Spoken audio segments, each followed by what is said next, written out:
নতুন ধারার রাজনীতি কেমন রাজনীতি যে এক একজনের গাড়ির বহরে 155 থেকে 60টা গাড়ি থাকে। শুধু মুখে বললে তো হবে না নতুন ধারার রাজনীতি, সেই রাজনীতি চর্চা করে মানুষকে দেখাতে হবে। দুটো ফ্লোর নিয়ে বিরাট অফিস, কেমন করে ভাড়া আসে কোথা থেকে?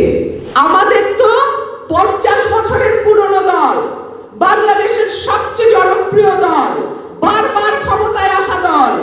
সেজন্যই আমি বলেছিলাম আমাদের সামনের পথ আরো কঠিন।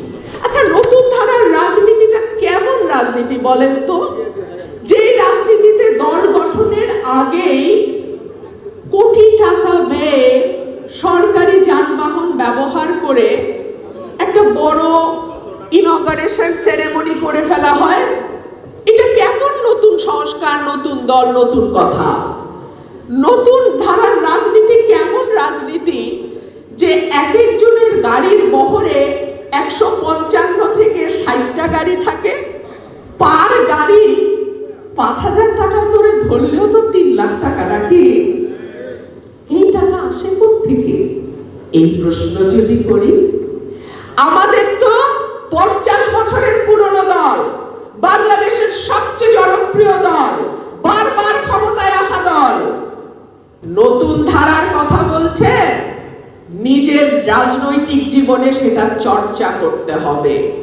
শুধু মুখে বললে তো হবে না নতুন ধারার রাজনীতি, সেই রাজনীতি চর্চা করে মানুষকে দেখাতে হবে। ঢাকা শহরের রূপায়ণ টাওয়ার, দুটো ফ্লোর নিয়ে বিরাট অফিস, কেমন করে ভাড়া আসে কোথা থেকে? শুভাকাঙ্ক্ষীরা নাকি টাকা দেয়। শুভাকাঙ্ক্ষীরা কেন টাকা দেয়? শুভাকাঙ্ক্ষীরা কাদেরকে টাকা দেয়? শুভাকাঙ্ক্ষীরা টাকা দেয় তখনই যখন তারা মনে করে যে দলটি আগামীতে হয়তো রাষ্ট্র ক্ষমতায় যাবে, রাষ্ট্র পরিচালনার দায়িত্বে যাবে। তখন নট নেসেসারিলি সবসময় কোনো অন্যায় কাজের জন্য, তাদের ব্যবসা বাণিজ্য যাতে তারা আর একটু ভালোভাবে চালাতে পারে, সেজন্য তারা দলকে ফান্ডিং করে। এটা নতুন সংস্কৃতি না, এটা সেই পাকিস্তান আমল থেকে চলে আসছে।